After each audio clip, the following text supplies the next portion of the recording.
Hi, Grandpa. Why? No, I didn't get in on You didn't get in far enough? No. There's one who's in the car. There's my dad again. Hi, Dad. Hi, Mason. Uncle Jim. How you doing, buddy? Good. Hi. You're gonna put up your daddy's fence, huh? Okay, so here's my dad. I love you, Dad. I always will. It's so much fun for me to come home and be with everybody. And you and Mom have been such wonderful parents that you have formed a family unit that is rare. And I thank you for that. I'll see you the next 64.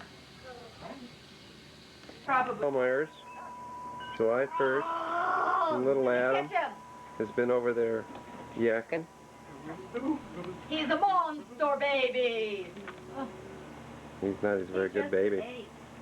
Oh, Yeah, so I would be throwing him around. Have Grandma. He's a monster baby. He's Hey, Adam. He's tired. Look at Uncle Jim. Hey, Adam. Jim said, look at me, Adam, and he will. Look at me, Adam. Adam. Look at me. Hi. Hi.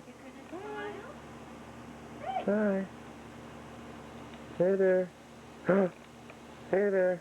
I don't want to baboom him. It Well, makes don't him laugh, baboom but him it'll if make he's him throw up. just eating. We'll get his little thingy. His walker. That sounds good. There's one in there. He wants on there. He doesn't want him there?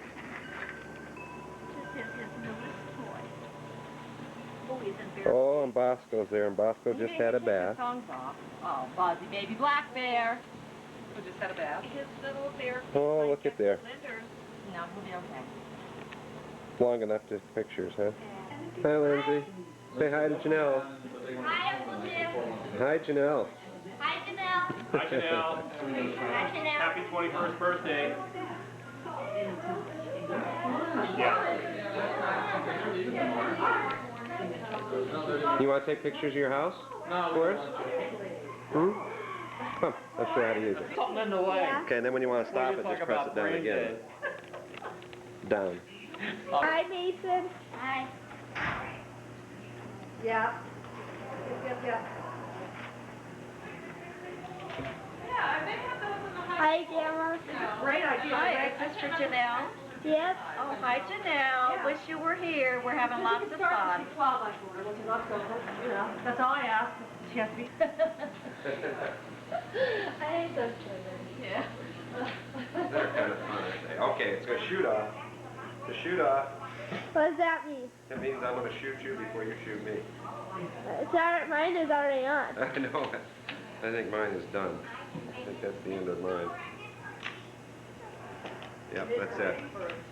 That's it. My great-grandmother's daughter lives in London. As a matter of fact, she's over there right now. Okay, now press it down or back. Does it say record?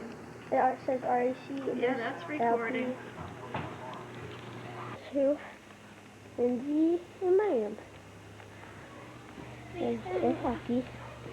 And there's the couch, there's the computer, TV, stereo, and books. There's our bathroom. And here's my bedroom. This is a little messy right now. Now we're going to Lindsay's bedroom. Right here is where my grandma and grandpa slept. Now, we're going to go ask them how to turn the cable off for a minute. Okay. Going down the stairs again.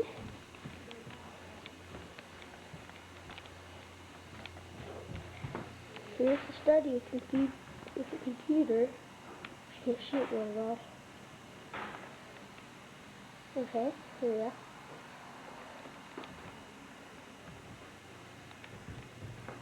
Lindsay, how do you turn this thing off?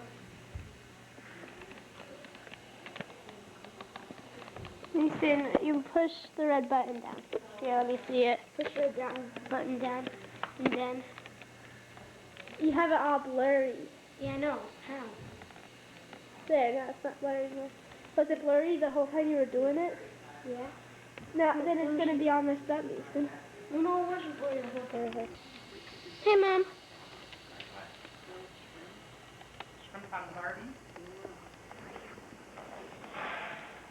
There's our books and a TV show I showed you. And here's that picture. Is it that rice kind of stuff? That doesn't sound that great now that I see that. Hey, Mom. You could pop it Hey, Mom. Hi, Nathan. Hi, Cindy. Hi, sweetie. This is all Hey. And there's my dad and grandpa. And a new winch guy driving up the driveway. And we'll put that in a minute. So we get the car again. And it's pretty good. There's Lindsay. And this one really neat. There's our garage. Our bike. And our skip. Hi, Grandpa. Why? I didn't get in. You didn't get in far enough? No. There's Lindsay's new car. There's my dad again.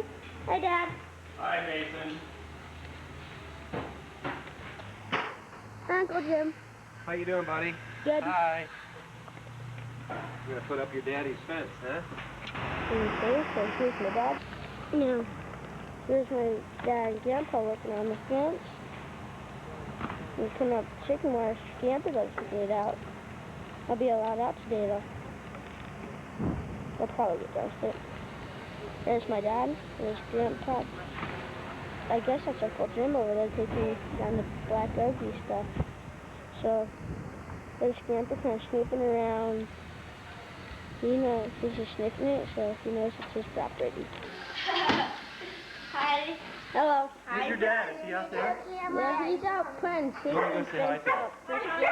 Hi, Ann. How are you? Hi, Kirsty. How are you?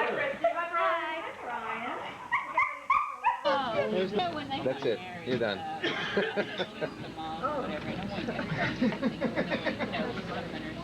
Too bad you didn't get one with the arms around your phone. That's right. We should have got that. See, I can get Cindy through the mirror.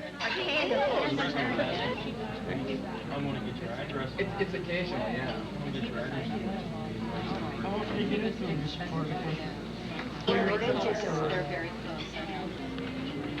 But I'm on a circuit right now where, there are one trade show that's either Anaheim or Boston. And at the same time, it's Anaheim or Baltimore. So it's like, No, she's at it. I'd be in 1 year, I'd be like in Anaheim, Boston. Show my caps. Yeah. See my caps. That's kind of what we're doing. And I talked to Mark last time we were in Baltimore. Yeah. Just left again. Well, I can tell, hon. For her to finish. I know. For somebody that's going to eat late, you know? I'm going to have the crab. Okay. Baltimore. Whoever she is, go ahead. Yeah, the crabby gal from Baltimore. Oh, I'm going to have tossed salad. Do you blue cheese? Yes. Blue cheese on the side. Fried eggplant. Since you're out of it, I'll take the scratch. The what? Vegetables. Vegetables. Yes.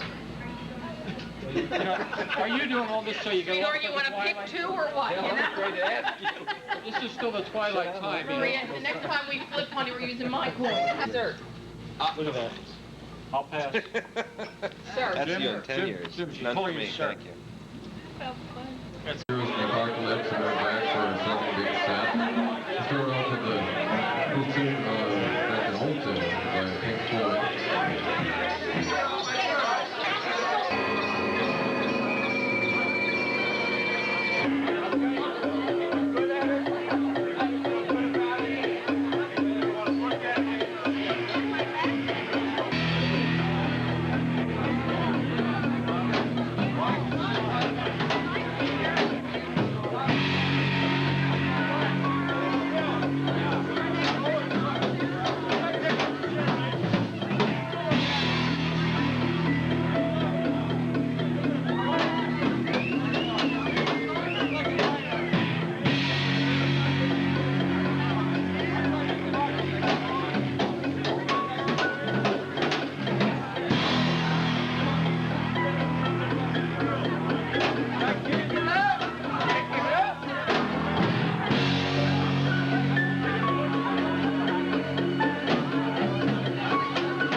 Okay, it's June 12th.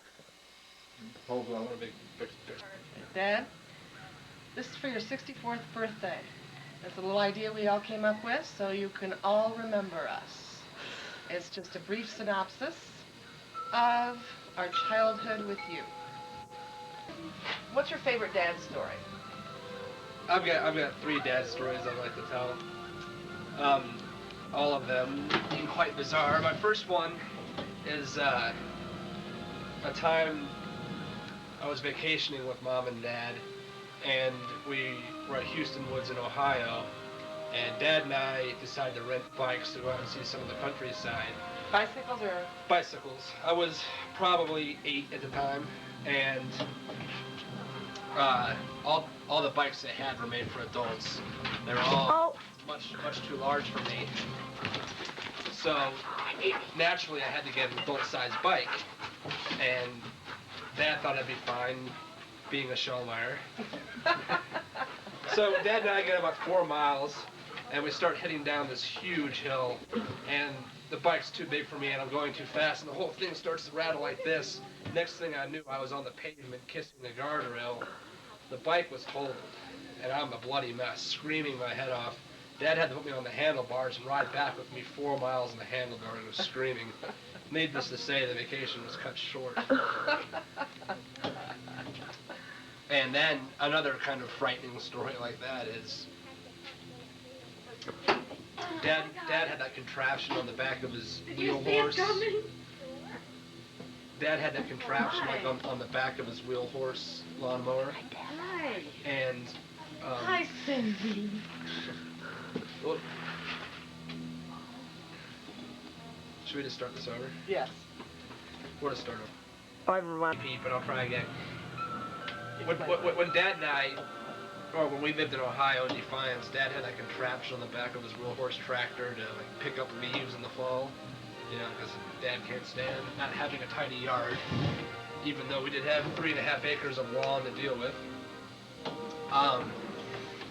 He had that contraption that was on like the trailer of the wheel horse and made out of like old tents or whatever.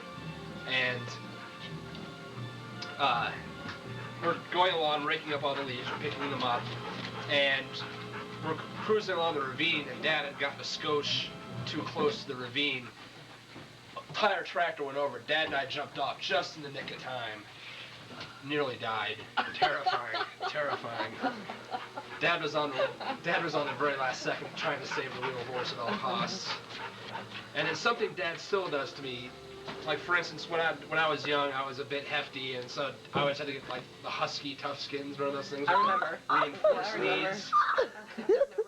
And small little kid. Dad, you know, I would tell Dad, you know, like the jeans would fit, and he wouldn't believe me. So he'd always like pull on my waist and pull my crotch. You got enough room in there, boy? Got enough room in there, boy? And he still does it to me. He bought me 2 suits last year, and we're in Mark Jeffries, a gentleman's clothier. Grab. Do what you're doing. Grab. Do you have enough room in there? Yeah, he said, grab it. Do you have enough room in there, boy? And then he did the same thing. He bought me 2 suits last year, and we're in Mark Jeffries, a gentleman's clothier, and the sales guy's there, and I'm, you know, wearing a new suit, and it's like I'm 21 years old, and I'm telling him the suit fits, and he won't take my word for it. Still pulling on my pants. You have one more. What's the biggest influence Dad's had on you in your adult life? I guess the biggest influence Dad has had on my life is keeping me on the straight and narrow, as it were. He's always been real supportive of my goals, and actually, by his support, actually outlining the goals for me. If Dad were a part of nature, what would he be? Well, I've heard Dad make several animal noises. He's famous for his rooster cackle, and I don't know. I would classify Dad as a bear, I guess. Why?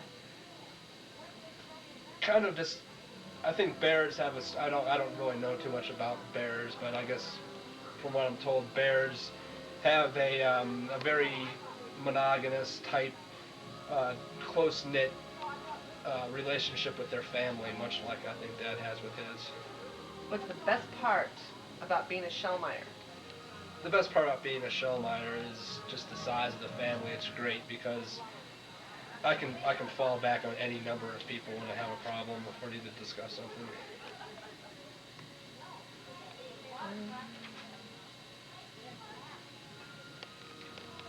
What's the worst thing your siblings have ever done to you? That's tough to say because I wasn't really raised with my siblings so much, but I remember, and it wasn't Paul's fault at all, but I remember it was shortly after we moved to Colorado, and Paul and his friend Ron, the postman, who thinks he's an outdoorsman, I guess. Get out of here. Paul and him took me on a hike. Actually, we climbed 3 14,000-foot peaks in one day, and I was, like I said, I was probably 12 or something like that, and I had these new hiking boots on, and I was on the verge of suffering from hypothermia after This the is top. wintertime. No, but on top of 14,000-foot peak, it's pretty damn cold, and I had these new hiking boots on. I was on the verge of hypothermia by the third peak, so Ron and Paul just left me lying in this ditch while they went and did the third peak. They came back like an hour and a half later, and I'm just running a fever, barely coherent. I couldn't wear shoes for like a month afterwards because my heels were in such bad shape. You didn't have the advantage of growing up with the rest of us. But what is the hardest part of being the youngest? Or what's the worst part of being the youngest? Or what's the best part of being the youngest? How do you feel about being the youngest? Well, I guess the best part about being the youngest is Dad's already had 4 kids to break him in, which I'm fortunate for. On the other hand, though, I kind of feel left out when all you guys are reminiscing about how it was, growing up with one another. But I guess that's not really not too much because I see you guys now. Now I can relate with you one-on-one. Oh. What would you like to say to Dad for his 64th birthday? I'd like to say, Dad, I love you, and you have many more years to go, and I'll be right here with you all the time. Now turn that thing off for just a second. Mason! Shut the door, guys. Shut the door. The dogs are going to come. Oh, that doesn't matter. Dad probably thinks we're all avoiding him. Well, He we does. are. He doesn't know why. Why? Because we're doing We're an conducting interview. these interviews for his birthday. Interview conduction? Yeah. We discussed this on the phone before I came out, remember? Sort of. So who's being... Sin, you were the first Shelmire baby, and lived in Pennsylvania at the time. Do you have any recollection of Pennsylvania? No. The first thing I remember is moving out to California on the plane and running up and down the aisles on the plane and sitting in a little area like this. I have no recollection of being in Pennsylvania at all. Now, Dad drove out prior to Right. everyone else's arrival, Right. And at the time... We stayed with Ethel and Laura when we got there. What was it like being the oldest kid? Great. And tell me a little bit about how the other kids reacted. Did They were scared to death. No, I loved it because I could con everybody. Gary got a new tricycle when he was 3 or 4.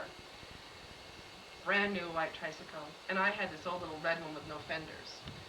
So we'd race. And I would always lose on the little red bike. Or win on the little red bike, lose on Gary's. So we traded bikes and I got the new bike. I loved it. Uh-oh. Because the You animals... interrupt this. Wait. You need videotape. Just those guys. That's what we're trying to do. What's the best advice Dad's ever given you? The best advice Dad's ever given me.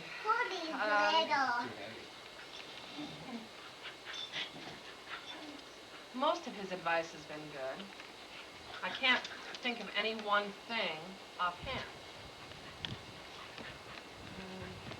I guess he's never really given me a great deal of advice, but he's always encouraged all of us to follow our beliefs and do what we believe in and be the best that we can be.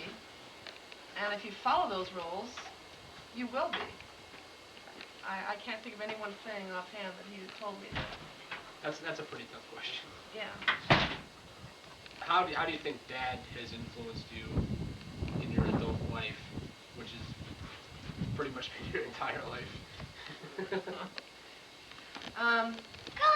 Dad's a straight shooter. He's a no-nonsense type of man. And he's always taught us to follow the rules and believe in what's right. And I've tried to follow those rules. I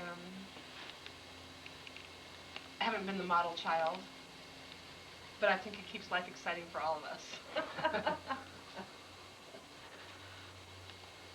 I'm gonna shoot this one back at you. Okay. If Dad were an animal in nature, what would he be? The tree. A tree's not an animal.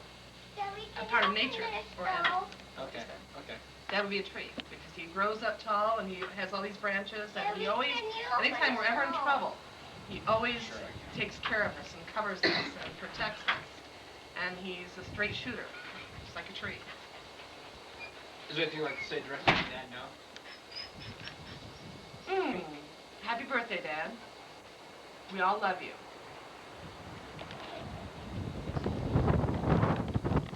I'm caught up in this interview here, and I'll do the best that I can. Go ahead, son. Okay. Growing up in a large family, what one word describes your childhood? Effort. It's one word. Yeah. If Dad were a part of nature, what would he be? A redwood tree. Why? Because he stands tall, and he had a big family, and he's successful at it. Gary. And they never die. He will They never live die. forever. Exactly. Yeah. Can you open that door? She got it for you. What's your favorite Dad story? Boy.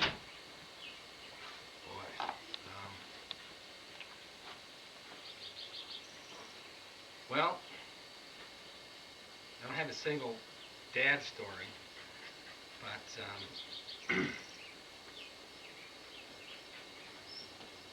he has so many stories in raising us and stuff that you know, there is no single story to exemplify what he's done.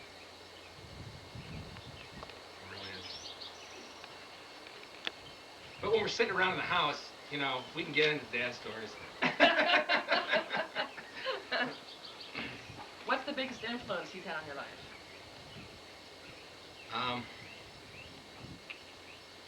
There's no one singular event that he's had, but he has really supported everything I've ever done, and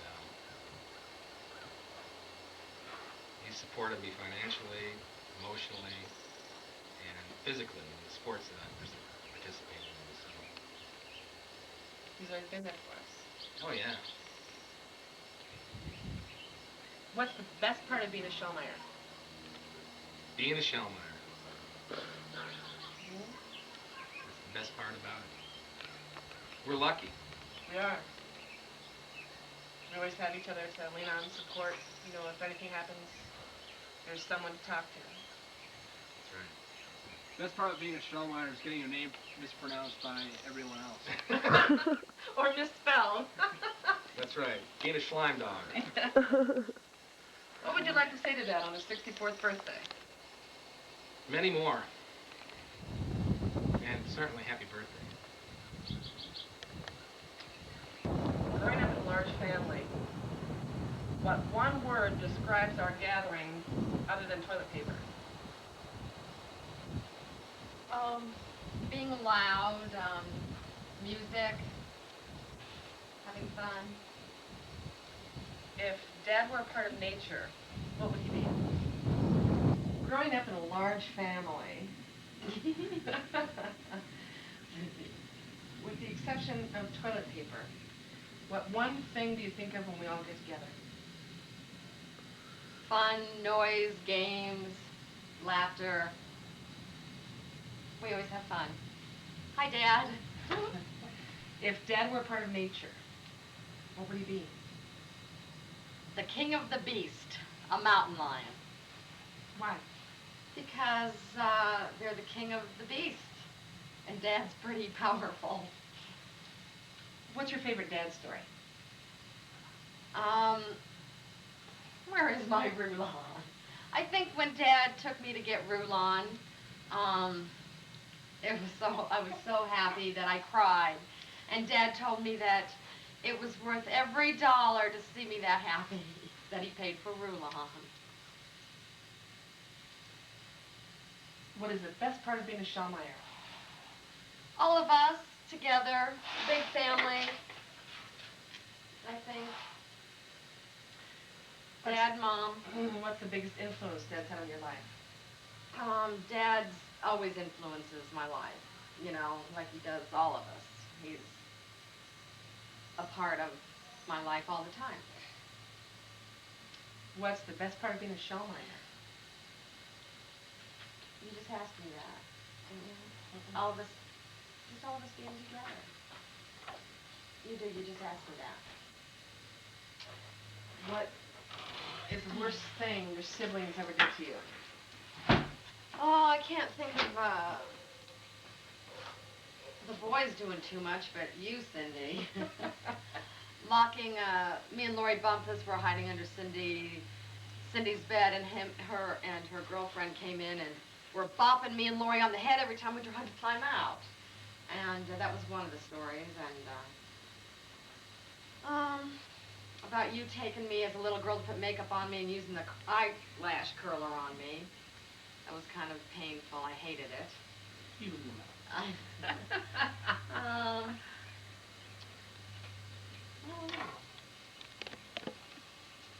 Here's Colbert. What would you like to say to Dad on his 64th birthday? Happy birthday, Dad. We all love you very much, and I think you're the best dad in the world. If you have a large family, and we all get together, what one word describes our gatherings other than toilet paper? Fun. If Dad were a part of nature, what would he be?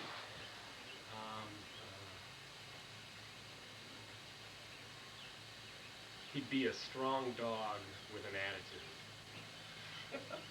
Why do you say that? I don't know, because he's strong and he loves dogs and he does things Dad's way and that's good. What's the biggest influence Dad's had on your life? Making me a responsible human being. What's your favorite Dad story? Fortunately, I got this question beforehand and had an opportunity to think about it. I think my favorite Dad story, when I broke my leg playing football, I remember laying on the table where Dr. Humberger was going to set my leg. And Mom and Dad were both there. And Rulon, get in here! How the hell did you get out there? It was Dad that I wanted there so that I could hold his hand and tell me everything was going to be all right. How has Dad helped you become a good parent? By setting a good example through his own parenting. What's the worst thing your siblings ever did to you that you can remember? Beat me over the head with Bucky Beaver. It's left, indelible marks on my head. And I think that's why I've got sunburn so bad on top of my head now. I can't grow hair. What would you like to say to Dad on his 64th birthday? Happy birthday, Dad, and what you always told me in high school. Paul, I don't know why you don't like it so much. This is the best part of your life. You don't have to work. All you have to do is have fun. Well, now, Dad, you're in that situation too, and that's what I would like to tell you. Happy birthday. Okay, Cindy, growing up in a large family, what one word, other than toilet paper, describes a family get-together? Well, one word. Outrageousness. Okay, that's befitting on your part. Okay, if Dad were a part of nature... I had this. Oh, you had this one already. What's your favorite Dad story? Pay close attention to this one. The skiing story. The skiing story. Yeah. That Dad doesn't want to hear repeated again. What is that? We went out to go skiing, and there were, I believe it was Jim, Brother Jeff, Dad, and I. And when we went up to go skiing, Dad got picked up for the first time in a long time and got a ticket. We get there, and it's just snowing gorgeous. I mean, the powder's coming down. You get up on the runs, and every run you go down is just pure powder. And Dad and I are very novice skiers. So we're on the lift, and we're going up, and Dad says to me, isn't this great? And I said, this is great. And I look down, and it looks like the Vietnam War down below. There's bodies laying everywhere, and I said, Dad, are you sure that you know where we're going? Cindy, when we get to the top, there's blue and green runs, and we'll be fine. We get up to the top, and Jim says to me, what are you guys doing up here? We're at the summit. So we take the run down on our rear ends and skis. It takes us till lunch to get down the first run. But we had a good time. Now we're feeling our oats after lunch, and we're shushing and having a great time. And we decided to go back up to another high run and take another blue-black run down. So we get down there, we're coming down, and the ski school lets out. And each run that we go down, Dad or I wait for each other to get to the end of the run before you go to the next slope. And Dad goes flying by. And I'm watching him, and I'm thinking, gee, he's really moving, you know. The ski school lets out, and he's screaming, to the left, to the right, to the left, to the right. And this woman is laying on the ground because she falls down. Dad just runs right over her and goes up into the trees because he was totally out of control. It's one of those things that you really had to be there, but Dad was, and he'll remember. Well, I can understand why he doesn't want that retold. Let's see. What was the hardest lesson you had to learn as a child? I haven't. That's true. Let's see. What would you like to say to Dad for his birthday, his 64th birthday? I love you, Dad. I always will. It's so much fun for me to come home and be with everybody. And you and Mom have been such wonderful parents that you have formed a family unit that is rare. And I thank you for that. I'll see you the next 64.